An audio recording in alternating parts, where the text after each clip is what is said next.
Good afternoon, everyone, and welcome again to those who have been following this webinar series and to those joining us for the first time today. We've received overwhelmingly positive feedback on our previous events, with attendees being able to apply what they've learnt to the work that they do. And we've also received inquiries for new topics, which we will work through. My name is Elvira Lazar, and today we are continuing the road safety discussion on identifying system failures and reducing demand for post-crash care.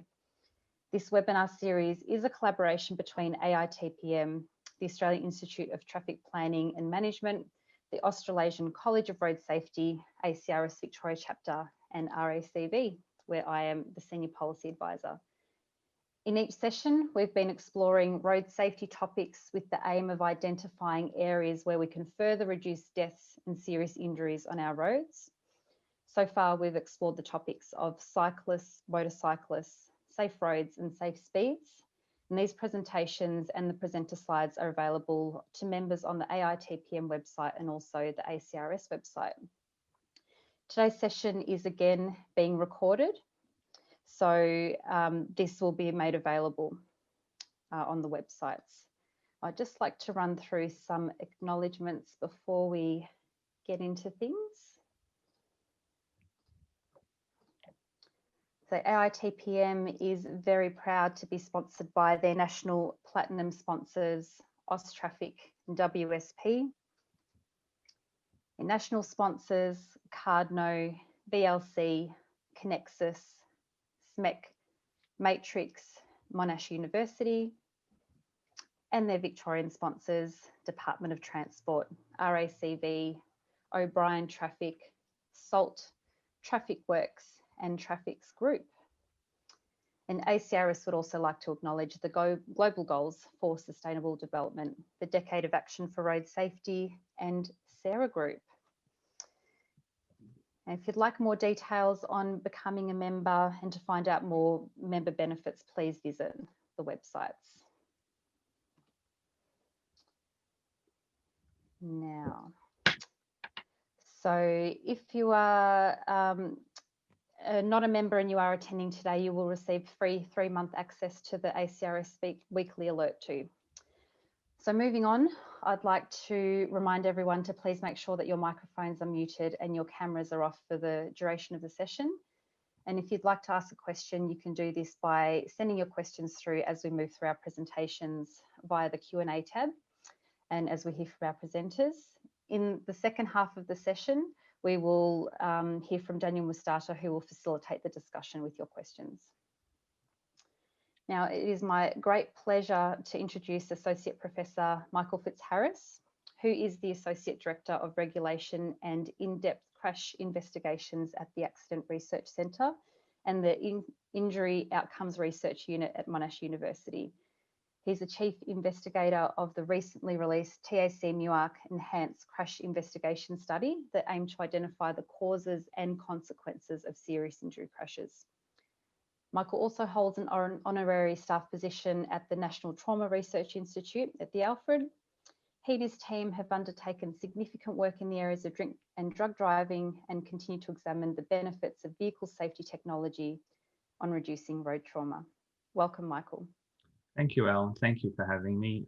Just take the opportunity to thank all of the sponsors. And I hope that everyone who's joined us today gets a lot out of the session. I assume everyone can see my front slide. Yep, thanks, John. So I guess I'd just like to, I've got a relatively short period of time to deliver a fair chunk of stuff. So this work that we did comes out of the recently completed report 1 of the Enhanced Crash Investigation Study. So I'll be drawing on that, and there'll be obviously opportunity for questions. So again, thanks for joining and thanks to the sponsors and the invitation to be here today. I think one of the, sorry, my screen. Oh, there we go. So just to acknowledge the partners of the ECIS program. They're all there. So these people have all been involved in the work that I'll be presenting, and the TAC, thanks to their funding. There are some photographs of crashes in this scene and photographs of crashes and some vehicles and the scenes where the crashes occurred. Just under our ethics, we're allowed to share these for the purposes of workshops and educational programs, but please don't photograph them or place them on any social media sites as well. That's very important. Thank you. I think one of the key things, serious injury is sort of left a little bit behind in the discussion about the road toll. We often think of road trauma purely in terms of the number of people killed, but the number of people who are seriously injured is very, very high, somewhere around in the mid 30,000, 35,000 people are injured in Australia each year, and the levels of severity differ within the cohort. So what we do know from a lot of work as well is that serious injury has very, very significant physical and mental health impairments. So we often think about the physical side where we can see the broken bones, brain injury, chest injuries, broken legs, and so on. And that has really significant implications for people's ability to return to work, but also has a lot of ongoing issues around pain and also the mental health impacts, things like depression, anxiety, post-traumatic stress disorder, and a range of other mental health impacts. And I think what's been really important for everyone to understand is that while the number of people killed has actually reduced, the number of people seriously injured has actually increased. And some of that's a traffic volume issue, but we need to really find ways to eliminate serious injuries. So the presentation that I'm going to run through quickly really is to give an understanding of what leads to crashes, so how crashes occur, but also to give an understanding of mechanisms of injury.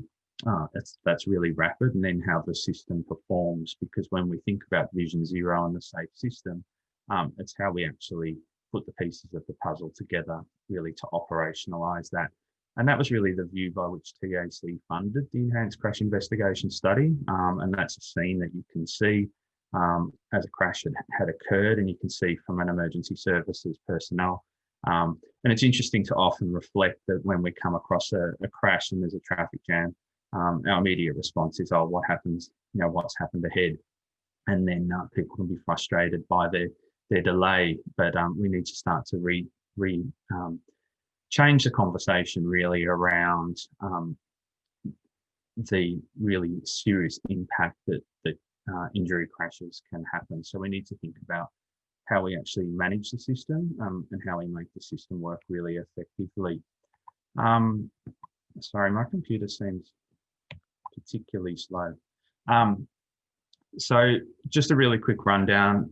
The information that we gathered through the Enhanced Crash Investigation Study came from drivers who were admitted to the Alfred of the Royal Melbourne Hospital in Melbourne in the 2014 to 2016 period. We had drivers who were agreed to participate in this study while they were in hospital, who were 18 to 93 years of age. So we have a full age range, and a third of our crashes were in rural Victoria.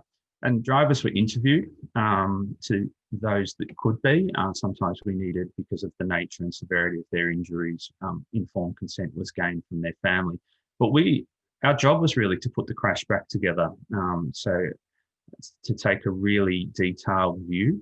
Not only did we start with the driver, but we looked at the vehicle, and you can see one of our crash investigators there inspecting a crashed vehicle. And then we also look at the scene, but we also do crash reconstruction. Now, one of the key things that we did do is we looked at, we had a set pro forma of contributing factors, both for the occurrence of crash and also for the occurrence of injury. So we can get a really consistent and really strong understanding of the factors, the human, the vehicle, and the road factors that contributed to the occurrence of the crash, and also how they were related to injuries. So we developed, as a separate process, what we call the safe system failure analysis. And that really gives us an understanding of how we can put it all together. And really the idea is to drive countermeasures. So we'll be publishing a series of reports into next year with the TAC. And we'll be looking at report 4, which is really looking at, what actions can be taken immediately in the short, medium, and also in the longer term. All of our crashes, so we had 393 crashes and we classified them. So I'm going to talk a little bit and give some examples of lane departure and across path crashes. I'm not going to talk about rear impact crashes, and there are a small number of incredibly complex crashes that we called other, that didn't logically sit. And the reason why we chose these particular configurations is that really the vehicle movement helped us to drive the countermeasures, but there was also a consistency in how the crashes happen. So the human factor, the driver factor, and also the performance of the road environment. So that sort of gave us a bit of a framework. So when I talk about lane departure crashes, we have off road to the left, to the right, and then we have head-ons on curves and on straights, and across paths don't necessarily have to be at traffic lights either. And one of the examples I'm going to give is around that. So a lot of it's around the road design, and we can see, I just wanted to give you that understanding that when I talk about lane departure and across path crashes, that's what we're sort of talking about. When we talk about injury severity, we often talk about people going to hospital. And as John will speak to in a few minutes, going to hospital is much more complicated than just going to hospital. Injury severity is an incredibly complex thing, and its definition is also very complex. But we use what we call the abbreviated injury scale. It's a head to toe dictionary, in a sense, of every single injury that you could possibly have. And each of the injuries is rated from 1 to 6, 1 being minor and 6 is theoretically untreatable. So people can survive, but that requires extremely good medical and very rapid care. But those injuries can also, at the higher you go, can also be associated with significant impairment. So someone with a severe head injury would have a 4 or a 5, and that brings with it very significant ongoing impairment, and also requires, in some instances, lifetime care. So we can see that our crashes that we have in our particular study are very, very at the serious end. So half of ours were what we would call 3+. And one of the important things, you don't need to worry too much about the technical details of that. It's in the report. But I think one of the key things around this slide is really that crashes in regional Victoria tend to have a much higher injury severity. And there's reasons for that. There's reasons for the crash configuration, but also the impact speed, and I'll come to that. And we can see that lane departure crashes are significantly more injurious because of the nature of the crash, the high speed nature, but also the objects that they hit off the side of the road and so on. So our metrics when we talk about serious injury range from presentation to the emergency department. You may be admitted into the emergency department, say for 4 hours and sent home. Then you're going into the ward as an admitted patient, into intensive care and so on. So this is again a measure of the severity and the very highly severe nature of these particular crashes. So I want you to sort of understand the take out of this slide that we're working at a very pointy end, but there's around 1,000 people in Victoria who are injured at this very severe end every year who also require very considerable care. So I guess sort of rapid fire come to why crashes happen, and there's a lot of detail here, but we can see really the take out of this slide is that in all but 2 crashes that we looked at, there was a driver related factor for why they happen. And that's probably been the case since the time the vehicle hit the road, to be honest. So we can continue to work on the driver. So we look at things like performance failures where we have error, so looked but failed to see. So that instance where someone looks but it just doesn't register. So they make so they drive when they perhaps should, well, when they definitely shouldn't. But that's considered an error. And we have scenarios like people not driving to the conditions. So they might be driving within the speed limit, but the road environment doesn't support that speed for various reasons. And they might be environmental factors like the weather and the rain and the road condition.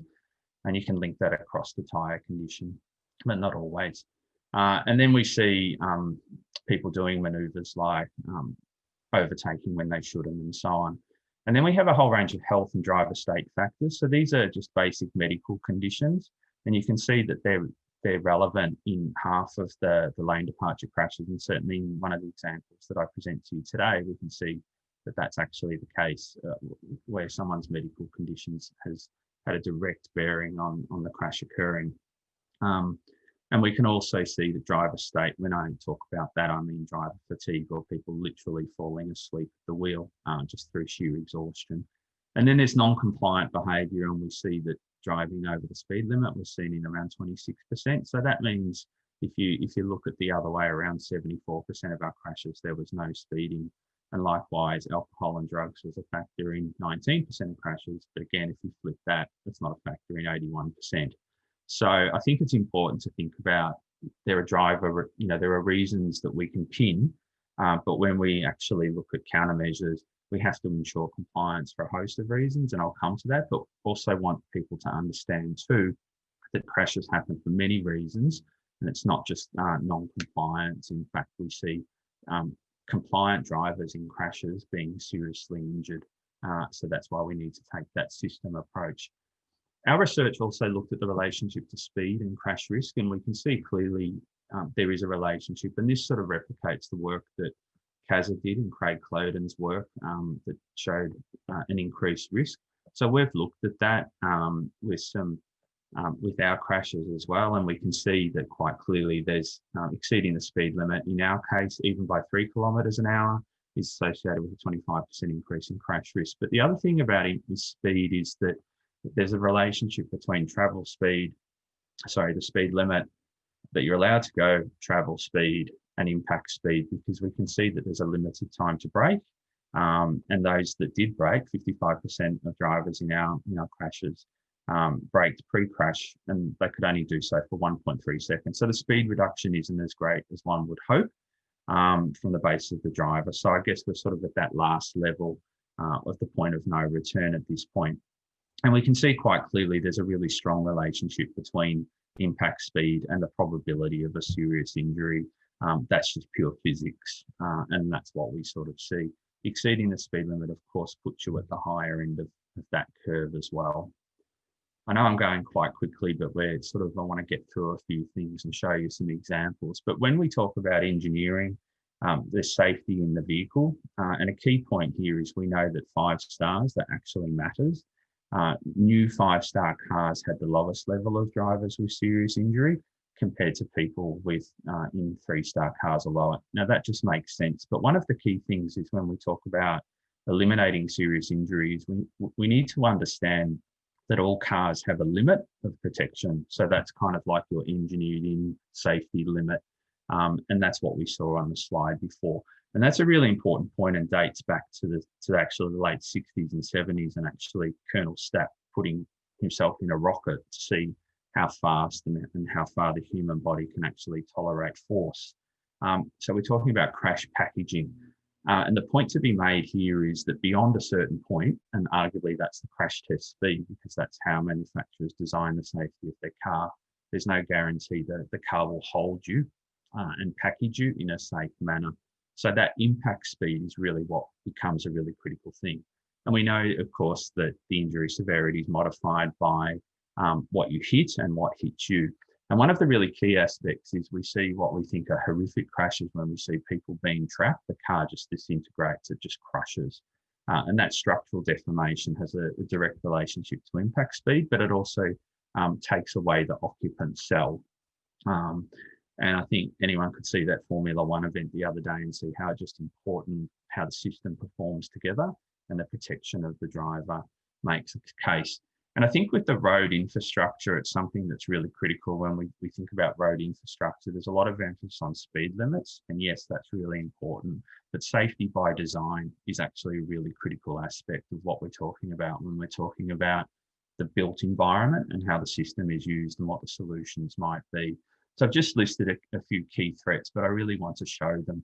One of the interesting things we look at in our crashes, we classified whether or not there was a sort of like an existing risk that sits within the road environment and sort of just waits for a driver to come along. We call that a latent risk. It's a high speed, the geometry is not quite right, the sight distance isn't quite right, and we can see that drivers are much more likely to make an error that leads to a crash in those compromised environments. So road design becomes really critical. And in a sense, that's sort of like the concept of the self-explaining road. If we just pause the video just for that, we look at from a system perspective and we start to think about, well, how can we actually do things to look at it? So we actually created with Vision Zero, established some performance criteria. And really the idea is to how you build the system together. And we've got a set of criteria. And we asked ourselves, well, how much did our crashes meet these criteria? And you could see what we expect of a safe driver, a safe vehicle, and a safe road. And the idea is that if the conditions are met for these, that no one will be seriously injured. And we found that actually half of our lane departure crashes met none of the criteria, and we can see that the safe drivers was the best performing element, but our vehicles rated quite poor, as did the road environment. So there's really just a fundamental mismatch between the road environment, the road infrastructure, and also the safety that the vehicle can perform, notwithstanding how the driver got into the crash. So I think what we sort of have demonstrated, I guess, for the first time is we can see that when all three conditions are met, people aren't seriously injured. So that's why we want to close the gap and why we need to improve the safety of the system across the board. And in terms of just our study has shown that the data-driven approach shows how the system performs and shows how we can actually improve it. And there's a lack of system protection, so how the road environment is set and also the performance of their vehicle. And really it's about the interaction of those as well.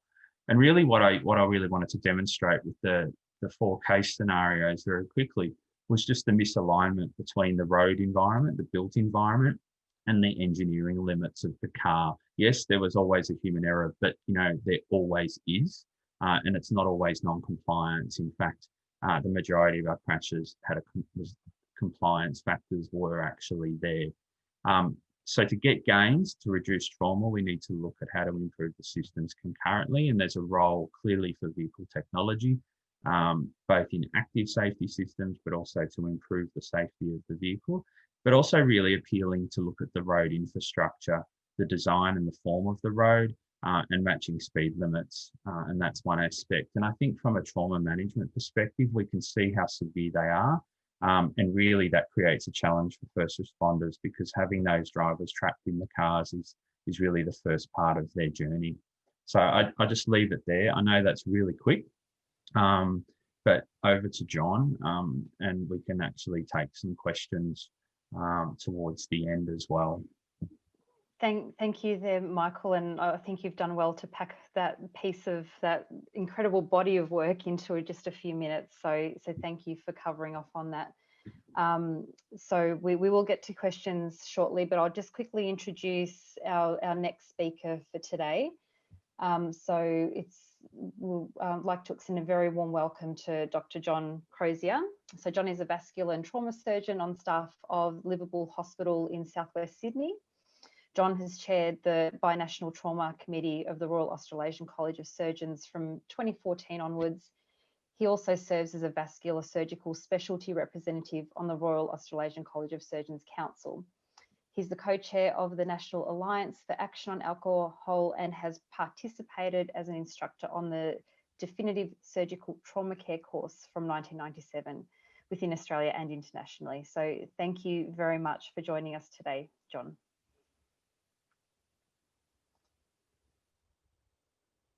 John, you're on mute.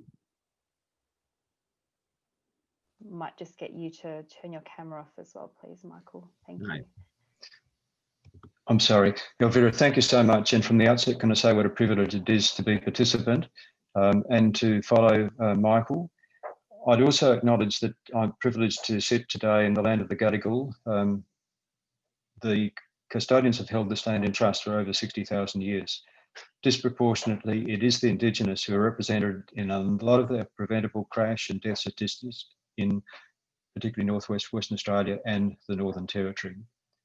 The task today as a surgeon is to highlight that a lot of the advances in road safety on Australian roads are when partnerships, coalitions exist, particularly when surgeons step out of the walls of the hospital.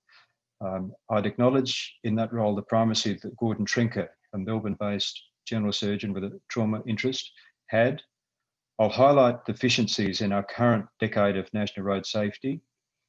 I'll emphasise the relevance of serious injuries and the tremendous burden that places on our community and the constant dripping tap that this represents.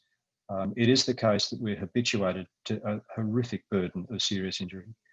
I'll highlight a day in my office, and this is all too frequently the case for numbers of the hospitals in Australia. And finally, I'll close with the fact that we can achieve death or zero death and zero serious injury on our roads. And it is reasonable to emphasise the picture in the minds of many of this being achieved internationally by 2050. Gordon was the inaugural chair of the Royal Australasian College of Surgeons Road Trauma Committee and occupied that role from 1975 to 1998. You can see him here in the college offices in Spring Street in Melbourne. The carnage on our roads late in the 50s persisted into the 60s. He was aware of the constant background of significant injury. He got fed up with stitching up the victims, and he worked in partnership with politicians and decision makers in Victoria. Mandatory seatbelts were a consequence of the positive coalitions that he worked with. And it's interesting, arguments against those seatbelts are identical to arguments against a range of proven measures which implemented today, such as autonomous emergency braking, would dramatically reduce crash risk. Not until 1971 did the first jurisdiction, Victoria, mandate seatbelts.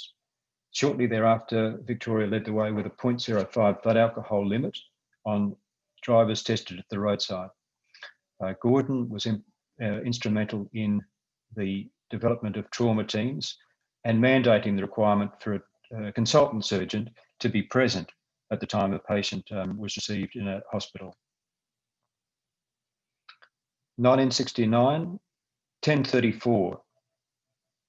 Over 1,000 killed on the roads of Victoria alone.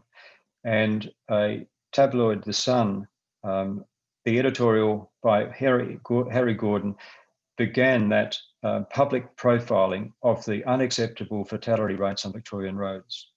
A few years later, 0.05. A few years later, the mandatory fitment of appropriate seatbelt and supports for children rear seat occupants. With New Zealand, Australia became the first countries in the world in 1991 to mandate the wearing of helmets for cyclists. And I'll close on the year of Gordon's death, 2009. He'd highlighted the fact that road trauma is not a problem of some unknown injury agent or some uncontrollable virus. It's a disease. The year after his death began this current decade of the National Road Safety Strategy, which ends this year. Now, we set ourselves a very conservative target, a 30% reduction over that decade in deaths. We've failed to get anywhere close to that by 2020. We had committed to 30% reduction in serious injury. We're well off that. In fact, the trend is for a rising number of serious injury. Oh, and by the way, we didn't embed a calibration tool in the confirmation of where we were tracking with serious injury. And finally, the improvement in vehicle safety. No target was set. So in the absence of a target, we've clearly failed. Here is some summary data from the Bureau of Infrastructure, Transport and Regional Economics. From December of 2010, we see a downward trend in the patterns of serious injury, in death, until the last 2 years. And the uptrend from the late months of December 16 saw an inquiry into the National Road Safety Strategy implemented.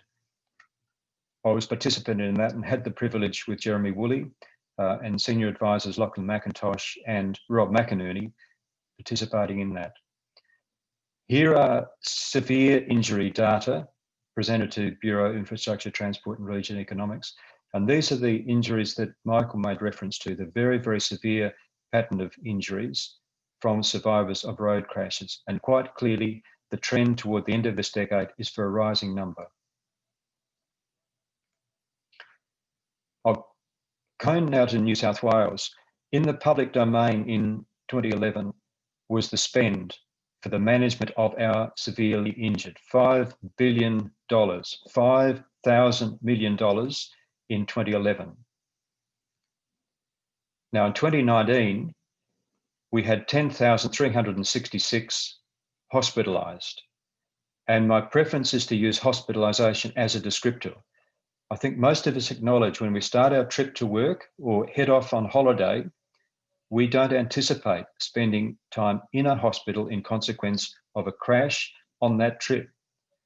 But that is a serious change and potentially the start of a very long journey of irrevocably damaged further life.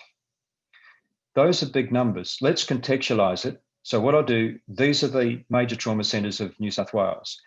Liverpool, where I work, has 855 beds. Picture, for the purpose of the definition, a hospitalisation for 1 day following a road crash. Each of those 855 beds, just picture them occupied by one victim, seriously injured survivor of a road crash. Westmead, 975, every bed filled for 1 day. North Shore, every bed occupied by a survivor seriously injured from road crash, 600. St Vincent's, 380. St George, 627. Prince Alfred, 700. And John Hunter in Newcastle, 550. What I'd like you to do is to hold that picture in your mind of every one of those beds being occupied by a survivor of a road crash for 24 hours. Now, if you've got that picture in your mind, double it, because that's what our seriously injured burden looks like each year, each year, each year. Oh, and by the way, these are not just one-day hospitalisations in the majority.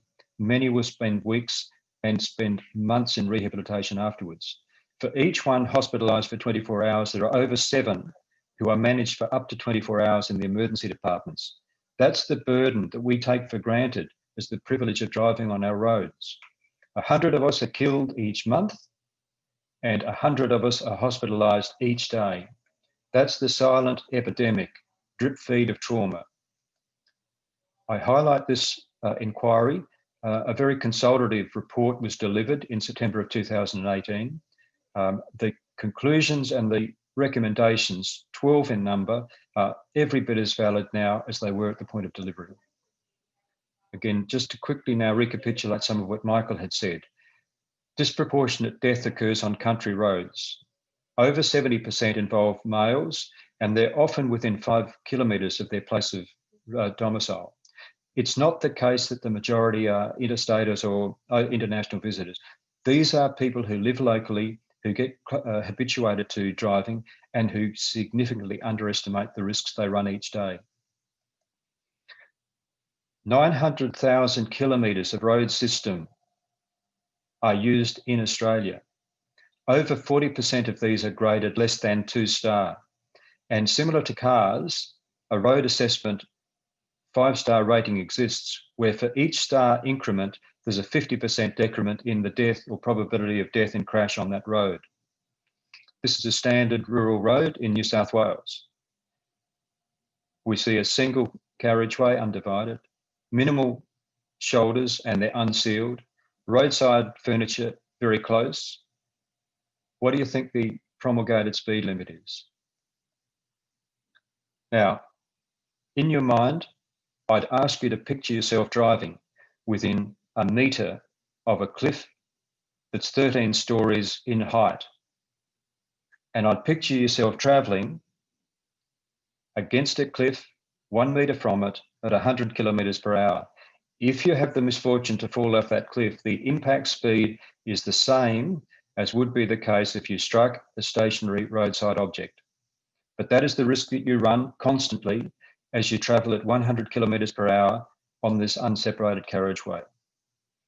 It's a 2-star road system in this configuration. I'd like you to imagine yourself driving your vehicle. Imagine a comparable vehicle being driven at the promulgated speed in the opposite direction. Now, this is a standard front offset crash at 64 kilometres per hour. 1988 Toyota Corolla. and a 2015 Corolla. This is the 1998 model. No airbags, much greater deformation, front offset 64 kilometres per hour. In your own vehicle, current 5-star standard, front offset 100 kilometre per hour, you will not survive a crash. If you did survive under standard transport, you would be brought to a major trauma centre. And what would happen is a trauma call would be initiated. A consultant would usually lead a trauma resuscitation with the presence of registrars, a number of airway support doctors, nursing staff in great number, radiographers, social workers be on standby. There'd be a number of attendants to put catheters, hang blood and run blood for banking. This is what happens with the trauma call on each occasion in a major trauma centre. On average, it might be somewhere between 5 and 15 a day in our major trauma centres. One survivor, and this from a 60 kilometre per hour collision in metropolitan Sydney. A young woman, patent maintaining only airway. She's alert. On an ultrasound study, it was clear there was fluid in the abdomen. In the context of trauma, she had been restrained by seatbelt airbags to deploy. The assumption is this fluid is blood. Chest x-ray is clear. Pelvic x-ray, bones are intact, no fractured pelvis or displaced femur. We see this unusual pattern of gas though. The seatbelt bruising is common. Skin is intact, but lacerated mildly. The decisions then, after a secondary survey, should she go to a CAT scan? Should she go to the operating theatre? Do we need to consider an angiogram? A rapid assessment for percutaneous treatment in the operating room, or should she go to intensive care? The team has some critical time-based decisions that they have to make in that emergency department. The decision in this case was to proceed to CT. In the CAT scan, we see on this coronal image a disrupted abdominal wall musculature, a lot of blood in the soft tissues, and on the right-hand side of the patient, you can see the split muscle of the abdominal wall, and this is gut, which is herniated out, blood contained underneath the skin of the patient. So here we see the overlying seatbelt mark, the lacerated skin, concealing this gut underneath the epidermis. Straight then to the operating theatre. In the operating theatre, it was clear a large amount of the gut was devitalised and a range of bucket handle tears. Now, this is the survivor from a 60 kilometre per hour crash in a standard front offset crash. The wound couldn't safely be closed. We've got dead fat and there's what's called a negative pressure wound dressing that's used. She was returned to theatre. She did undergo a second surgery, and it wasn't till 7 days before further injuries could be excluded and a further 27 days before she was discharged from hospital. This is a fairly representative serious injury. Let's cast our mind back to this road. How potentially could we have avoided that pattern of injury? Well, we could put wire-out safety barriers down there. We could seal the shoulders. We could use a widened centre line, audio tactile runoff. All of those things costly. Bear in mind, we've got over 900,000 kilometres of road in Australia. For a exponential relationship to energy, we get a much greater win. By reducing speed to 80, and for a 30-minute drive, decreasing from 100 to 80 is a 3-minute increase in travel time, but a significant reduction in the probability of death, and takes this road system from a 2-star to a 3-star road system with nothing more than the honouring of a limit of 80 kilometres per hour as the maximum velocity of travel. Common to a number of these runoff crashes and constellations of injury is the role of speed in the production of injury to a very frangible body that we inhabit. And I do want to emphasise, we can achieve 0 deaths on our roads. We can achieve serious injuries. There are limits to what we can engineer. There are limits to what we can do with our road systems. We'll get our greatest win taking some of the energy out of the system and emphasising messages that speed enforcement is not about revenue raising, it's about working as safer people, understanding the physics and the consequences of the human frame of these impact forces at speeds. Again, thank you so much for the privilege of speaking with you. Some of our areas are doing this well. Our school zones, modes of public transport, a number of local government areas have had over 5 years free of death on local government area roads and some treated road corridors. So zero is not aspirational. Thank you very much.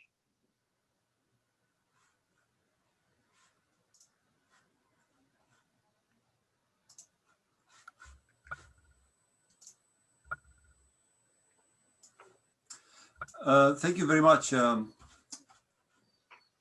Professor Fitzharris and Dr. John Crozier for an interesting presentation. I must say I saw you both presenting before, and it's always mind-blowing, and always, at least myself, I'm learning something new. Thank you very much for bringing reality close to us. If I could just summarize a little bit what you spoke about. We heard about that the number of severe injuries are going down, are going up, while the number of fatalities are going down. And as John said, this is the silent epidemic. It's a very well placed phrase. We heard about what we often refer to as an abbreviated scale, injury scale, 1 to 6. It's important that we know what it means, because we read often about it, and we do need to understand, even as engineers, how we measure it. And also, I would like to probably outline the fact that based on the studies which Michael spoke about, it was created a Victoria Safe System Infrastructure Program, but also the road safety strategy was based on it. The human factors, the human condition, we heard it's extremely difficult to change. We are left, and I'm quoting Professor Harris here, we are left to safety by design. Infrastructure is important, and if we increase the speed by 3 km per hour, that can result in a 25% crash likelihood. Dr. John Crozier, he spoke about the burden of our community and about the road trauma it's placing on our systems. Very interestingly, we heard about the seat belt and the challenge that were faced by the communities at the time to implement them. I don't recall those times, but I do know the challenges these days of changing the speed limit. We invested in Victoria's road safety program $1.7 billion, or just over $1.7 billion over 10 years. And when we heard the announcement, we thought, oh my God, that is a lot of money. But we probably never heard about how much we're losing. And we heard today, in 1 year, the community loss was about 5 billion, which makes it 1.7 billion over 10 years, a very short, amount of dollars. But let's go to the questions. And if I could just, yes, if I can just say that's one jurisdiction. So the average in Australia is $30 billion that we spend on our serious injury, $30,000 million each year with that current epidemic. It is mind blowing indeed, and I think the investment which we have, it's close to zero, we could say, even though it was the biggest investment in our road safety. But thank you so much again, and let's go. We'll try to go through the questions. Probably we will not have time for all of them, but at least we're going to go through to some of them. I'll start with the first one from Tia from ARRB. How does the rise in severe trend with a decline in fatalities? Are we trading fatals for severe injuries, or is there still a significant rise? John, I'll go after you if you like, Michael. Yeah, look, I think there has been a reduction in the number of people killed, quite obviously. You can map that since 1925. It sort of went up and up and up, and then came down after the 1970s with seatbelts and BAC and random breath testing very aggressively and so on. But yes, it's probably both. Look, there's some trading at that very high severe level where the improvements in the trauma system from ambulance, the use of helicopters, the treatments on board the helicopters and micro units through to the emergency department, and how rapid that is. But there's also a very real increase as well. So some of those people wouldn't survive in many countries, particularly in low and middle income countries where I've worked. They just wouldn't get to the hospital. And I think that's a really important thing. And that's something that we need to consider, how good our trauma system is. It also opens up opportunities, though, for things like advanced crash notification and other sorts of things that can be fitted into cars that would be particularly relevant in rural environments. Probably not cost effective, because that's what governments seem to like, cost effectiveness studies on technologies that work. Then it might not work everywhere, or it will be as cost effective, but they're certainly cost effective in rural environments. We've had crashes where people are well off the road at night and discovered 6-7 hours later, and John could talk about what that means for their trauma care and their recovery. So yes, there is an increase, but there's also some trading at that very severe end. But it also goes to show some of the countermeasures that we're using actually are working to bring the number of killed people down, but we still have a lot of work around what the system looks like. Thank you very much, Michael and John.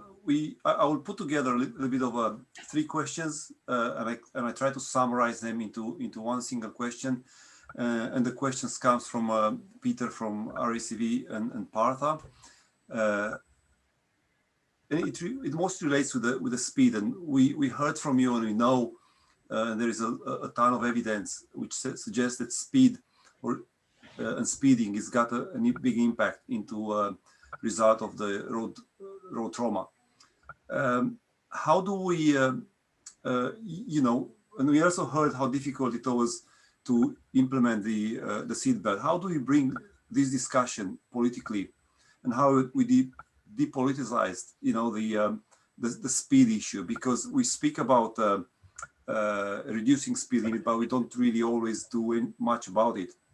Why don't we just, go ahead and try to speak with our politicians and loud and clear the difference it makes? The politician responds to the constituency, and they will cite, well, the constituency is not ready for this. That was the case with seatbelts, and it is the case too with the conversations around speed. So what we've got to do is change the way we present the narrative. Honey will always get you more than vinegar.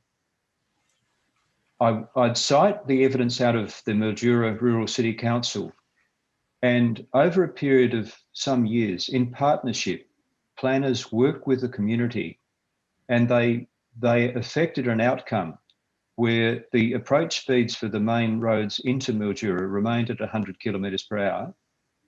There were some dollars spent improving some of the safety elements of that road structure to make it safer to travel at 100 kilometres per hour.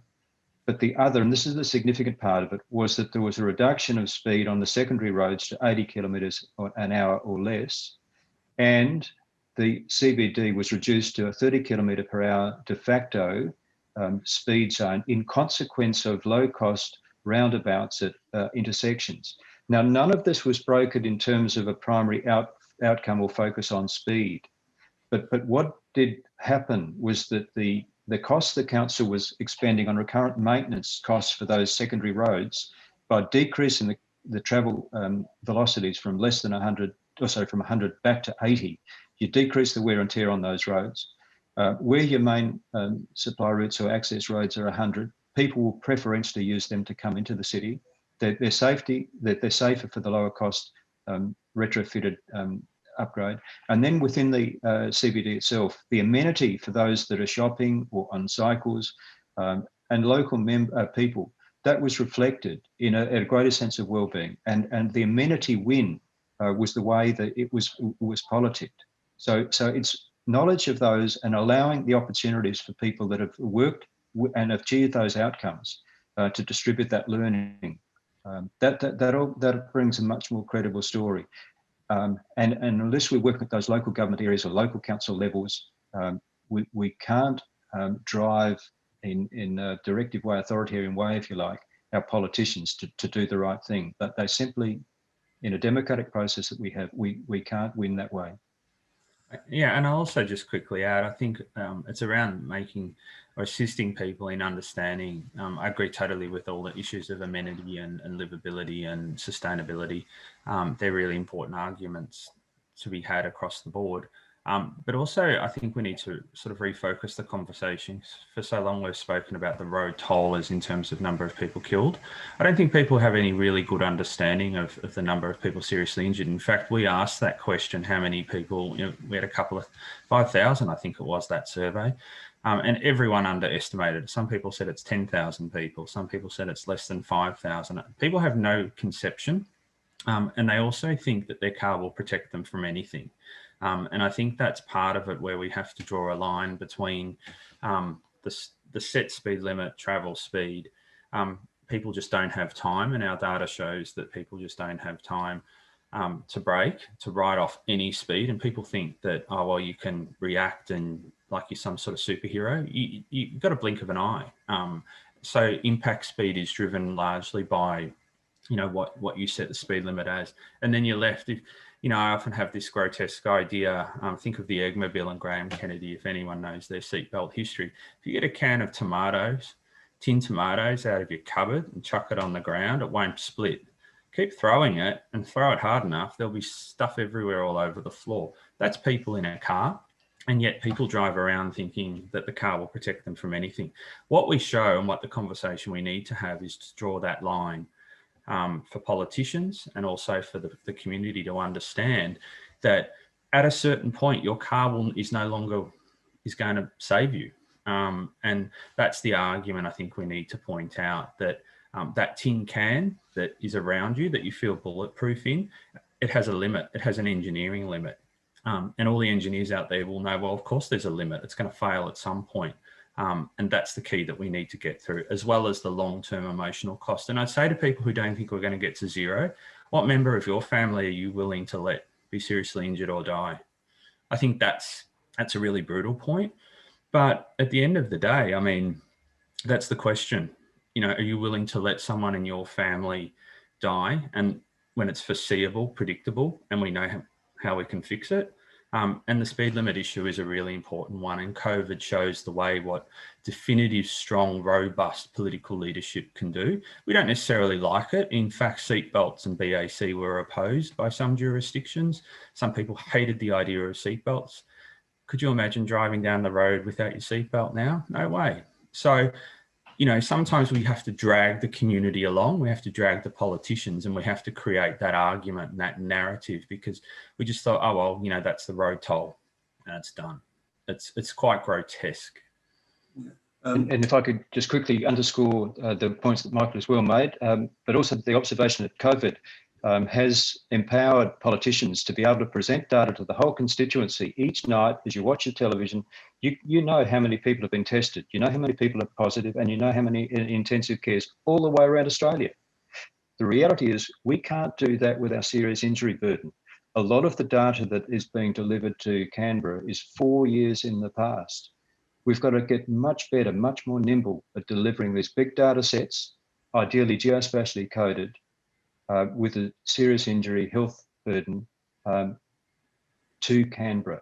And our jurisdictions have to get better at handing that information to Canberra. The big data will give us a better understanding of where the policy wins are greater. And I certainly think, just the point to make too, you see lots of road projects currently funded, and I'd see someone will go, oh, that's a really good road. And I'll say, that's a rubbish road. Look at it. And I think that's the argument. I see that also in low and middle income countries, where people go, oh, it's a great road. Well, it's going to kill an awful lot of pedestrians and cyclists because there's no provision. So our idea of what a great road is, and engineers want to create things and create good things and create for good. And there's a lot of stuff. Yes, there's the speed limit, and I'd love $1 billion to go around and change every single speed limit sign on low secondary roads and in the urban form to make it more livable and safe. That would be cool. We need to convince politicians that it is good, and they'll get credit for that when they see that the hospital burden reduces, and that's really what it means at the end of the day, that, you know, will have a profound impact on lives. But engineers can also play a key role in managing speed through design and helping drivers make effective and safe decisions. So it's not just the speed limit, it's super important, and it's probably the single most effective, cheap intervention we can do today, because vehicles will take 25 years to get that tech through. We've got 900,000 kilometres of roads to fix. It's not going to happen. So we need to think about how we build the system in a really effective, rapid way. Speed limit is a key regulator, but I would, you know, that's the emphasis. Certainly, you know, questions which truly deserved such a great answer from both of you. In the interest of time, I still would like to ask one last question, and the unanswered questions will be posted online on the AITPM website and other websites. But talking about the COVID situation, Elvira is asking, what are the important lessons in terms of health issues and we can take from and be applied to the road safety? So what can we apply to the road safety from the key learnings from COVID? Well, I think from the outset there was an acknowledgement that there was a potential for a pandemic, and that clarion call united what would traditionally be oppositions and selective adoption of a range of measures. We're a federated country, unfortunately riven by problems of that history. Now, COVID changed that and did see people sitting and talking nicely, and critically, politicians taking the technical advice from subject matter experts, but working in a very, very collaborative way. We saw the heroic phase of that. We've seen a bit of a honeymoon phase. Now we're beginning to see the recrimination phase. Those are very standard patterns, if you like, in disaster management that are observed. Wouldn't it be nice if we could enjoy that heroic and honeymoon phase with the way we manage our silent epidemic of our road burden?